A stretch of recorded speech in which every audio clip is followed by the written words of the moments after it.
Bismillahirrahmanirrahim. Pada hari ini kita akan membahas secara sederhana tentang fungsi daripada tidur itu sendiri. Manusia memerlukan tidur untuk kehidupannya, dan manusia bergantung kepada kualitas tidurnya untuk menentukan kualitas dirinya, terutama pada fisik dan juga mentalnya. Apa saja yang bisa kita pahami secara sederhana tentang tidur itu sendiri? Tidur adalah suatu fungsi atau kegiatan yang berfungsi pada beberapa hal. Contohnya, dia akan mempengaruhi keseimbangan daripada bagian dari vital system kita. Vital system kita akan mempengaruhi kepada growth atau pertumbuhan, ataupun juga ketika kita tidur akan mempengaruhi kepada sirkulasi daripada tubuh kita dan juga pada kekebalan diri kita sendiri. Di saat kita tidur, maka otak kita akan disuplai 1/5 dari aliran darah menuju ke kepala selama kita tidur. Dan ketika sedang tidur, terjadi pula restrukturisasi daripada tubuh kita secara aktif dan insentif. Dan restrukturisasi ini sangat dilakukan secara agresif ketika kita sedang tidur. Kemudian ketika kita tidur, menurut psikologis yang bernama Hermann Ebbinghaus pada tahun 1900-an, yang dikenal dengan contoh forgetting curve atau di mana manusia akan melupakan beberapa hal di dalam kehidupannya.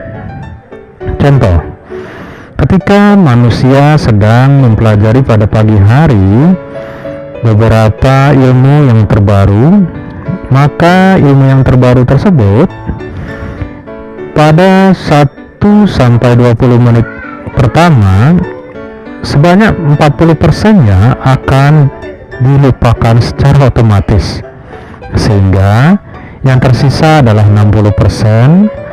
Dan beriring berjalannya waktu, maka daya ingat itu semakin berkurang, sebagaimana yang disampaikan oleh Hermann Ebbinghaus, yaitu forgetting curve.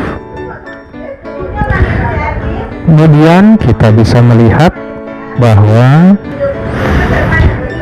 memory loss atau berkurangnya memori itu bisa berkurang karena dengan adanya tidur terjadi konsolidasi daripada memori kita, konsolidasi daripada daya ingat kita, yang menyebabkan data-data yang tersimpan pada short term atau data-data jangka pendek menjadi data-data yang tersimpan dengan baiknya di dalam memori long term atau jangka panjang.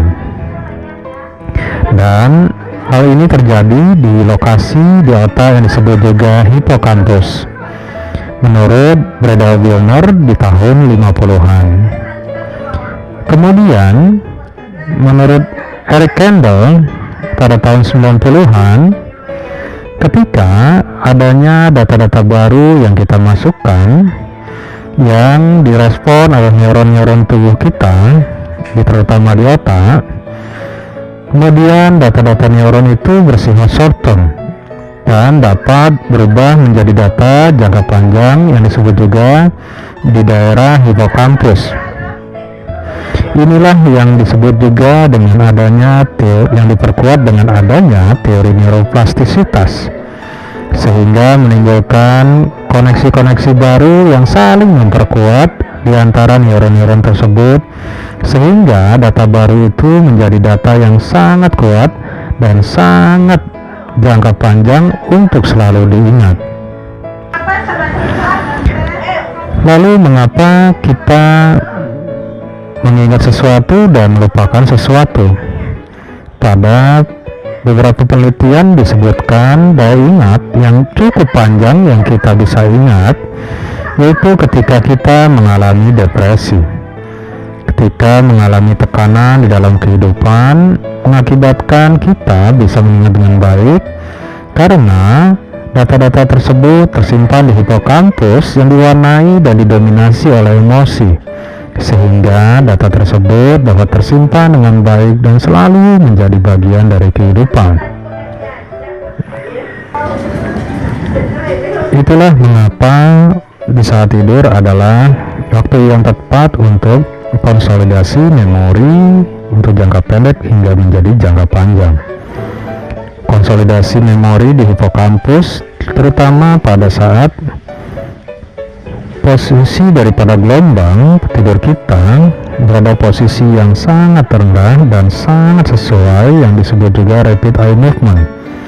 Rapid eye movement di mana ditunjukkan dengan adanya pergerakan bola mata yang sangat cepat, di mana posisi tidur kita sudah memasuki tahapan untuk bermimpi, di mana untuk daerah mimpi ini terjadi proses penyimpanan daripada beberapa memori dengan beberapa kode-kodenya yang terjadi pada bagian anterior hipokampus, sehingga di mana di dalam rapid eye movement terjadi impuls listrik yang terjadi di hipokampus menuju talamus dan juga menuju korteks yang melibatkan 4 hal tersebut pada impuls listrik di batang otak, hipokampus, talamus maupun korteks.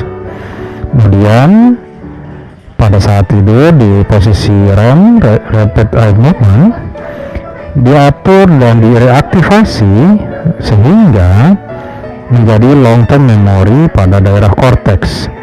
Itulah yang terjadi pada diri kita sehingga kita menjadi mengingat jangka panjang pada beberapa situasi, sehingga ketika kita bangun kita mengalami suatu kesegaran yang luar biasa baik secara fisik maupun jiwa. Dan rapid eye movement juga menjadi prosedural memori yang membuat kita membantu untuk mengingat segala sesuatunya dengan lebih baik dan jangka panjang. Semoga bermanfaat pembahasan yang singkat dan sederhana ini. Wassalamualaikum warahmatullahi wabarakatuh.